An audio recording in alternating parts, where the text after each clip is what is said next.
area. They actually tackled it to the ground and mentioned at approximately 8:36 tonight, an individual charged a U.S. Secret Service checkpoint here in the lobby area of the hotel. He was armed with a shotgun, a handgun, and multiple knives.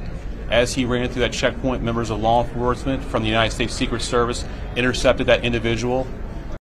This is a very preliminary investigation at this point.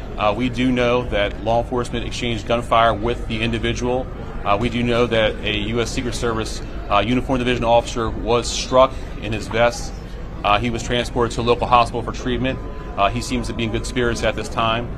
The suspect in this case, he was not struck by gunfire. However, he was transported to a local hospital to be evaluated.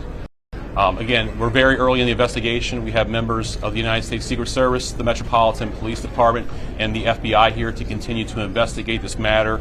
But at this point, it does appear he is a lone actor, a lone gunman. There does not appear to be any sort of danger to the public at this time. I'm Janine Pirro. I'm the United States Attorney.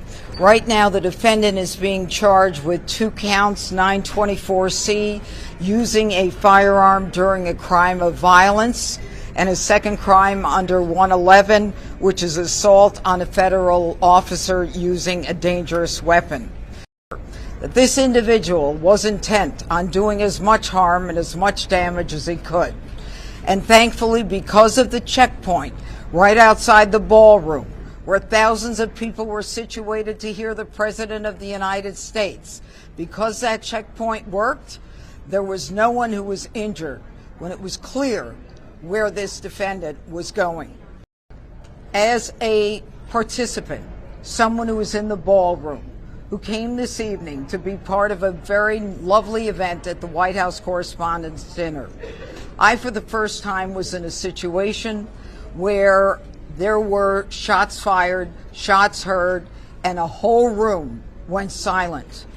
When I lifted my head and when I looked up, every law enforcement officer was out there as we all had our heads down, thousands of them. These are the men and women every day who do what they do silently, and they do it with courage and with dignity. Thank God for our partners, the FBI, the Secret Service, the Metropolitan Police. All of them tonight acted so quickly that they prevented what could have been a horrific event. The defendant will be arraigned on Monday in federal district court. But make no mistake, there will be many more charges based upon the information that we are learning in this very fluid situation. Thank you, guys. I appreciate it. Thank you. Thank you.